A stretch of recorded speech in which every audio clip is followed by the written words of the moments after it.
Hey guys, it is almost dinner time and we're actually just came back from Whole Foods getting a bunch of different things, and it occurred to me, there's a topic that occurred to me while I was actually in the grocery store, having to do with people who are overweight and Americans or the world actually, of why the topic of being there's a lot of things that contribute to being overweight, but this is one tip I'm going to talk to you about real quick tonight. I'm live. My name is Dr. Sharnaels Wolverton. I'm live in Destin, Florida. This is my office here this week. Really excited about getting the grounding of the ocean and the sounds and the rhythm of the ocean. Hey, how you guys doing? So the topic of why a lot of people are overweight, let's get to that real quick. When you are, well, first of all, this body runs on fuel and energy, and you're a machine. We have lots of cells, and all these little cells need nutrition and nutrients and water and lots of different things. And so what happens is when your brain knows that it's time to fuel up, your brain sends messages throughout the body that says, hey, let's fuel up. The issue is, a lot of times what people will do is, maybe you're thirsty and need hydration, or maybe you're needing nourishment. If you go to the closest McDonald's, or nothing against McDonald's, or chips or anything that's not going to give you nourishment, it will give you the feeling of feeling full, but it doesn't turn those signals off in your brain that actually say, I'm hungry. And so you can go ahead and eat all that, but then you don't get the nourishment and you don't get the fuel that's needed to actually keep the machine going. And a lot of times, hey Brent, as soon as we eat, you may feel uncomfortable and bloated or whatever, but you don't necessarily feel satisfied or nourished. And so there's a difference in just being full versus getting those signals to turn off. A lot of times your brain will actually keep going and keep saying that you're hungry, even though technically you're full. So the other thing is, your brain doesn't tell your body that you're full until about 30 minutes into eating. So if you sit down and you scarf everything down in 10 minutes, you may seem like you're still hungry and you keep eating, even though you haven't really given your time to your brain to actually realize that you're eating and to slow everything down to let you know. So you will overeat.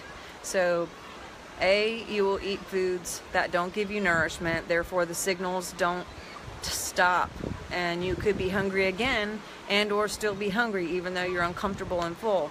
And B, you don't eat slow enough. I think in this fast-paced world, including myself, you just grab things on the run. I'll grab this here, I'll eat this here, or even if I do eat it, I'm like scarfing it down to get it down and be done and move on to the next thing and get the goals done, hustle, right? And so a really good tip would be, actually, let's get nourishment, number one. Let's focus on foods that are raw and organic. And, of course, we have all the issues with GMOs and plastics and the way food is grown. And, so those are all a bunch of different topics.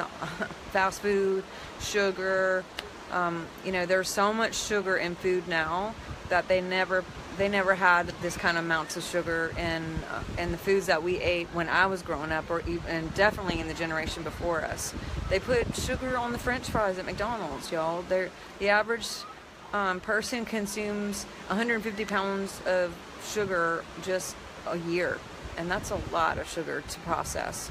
And so, again, eating better food that actually nourishes your brain and your body to give you the fuel that's needed for your body to do what it's supposed to, so those signals will turn off. When we get something that's good for you, those signals turn off and you're like not still thinking that you're hungry.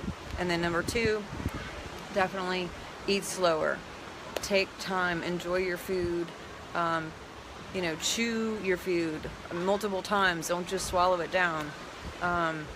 Those are just some basic tips. And the other thing is, don't drink water while you're eating. Drink water before you eat and after you eat, but don't drink water or any kind of liquids during your eating time. I hope this is helping you. Right now I'm actually drinking almost all greens. This is super good, very nourishing, and super helpful to my brain and my body, and to keep us functioning. I think a lot of times that we live to eat, and I think that we should be eating to live.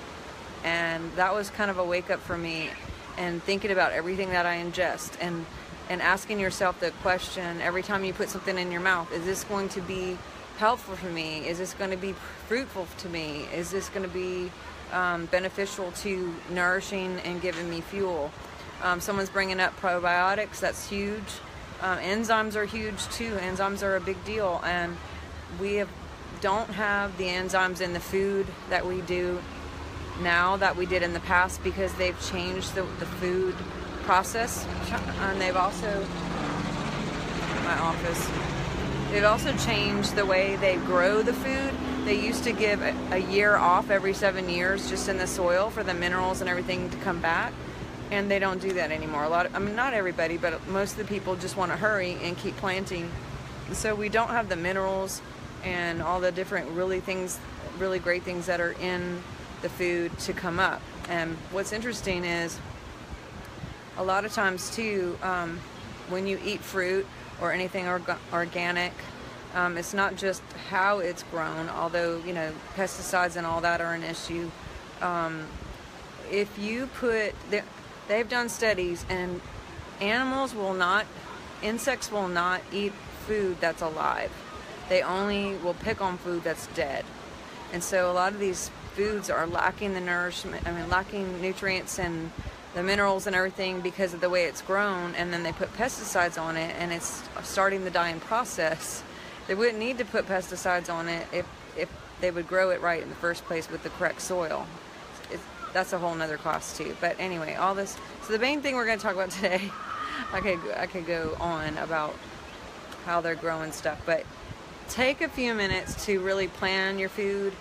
Don't go to the grocery store hungry, because you're going to buy everything and maybe eat it all the way home before you even get home. If you can plan out your schedule for your week of what you're going to eat, and then have the stuff ready, that's a big help. But then to sit down with your family and eat slowly, talk about things, be present and enjoy the digestion process, and let your brain do what it's supposed to do, and let your body participate. And statistics say that people who eat together as a family, that their children grow up healthier and their marriages are better too. So those are just some cool little extra tips, but we could do a whole class on that too. But I love you guys. Have a great day. I hope you're enjoying my Destin office here for the week. I'll probably have another video or two while I'm here, and y'all have enjoy your dinner tonight. Talk to you soon. Bye.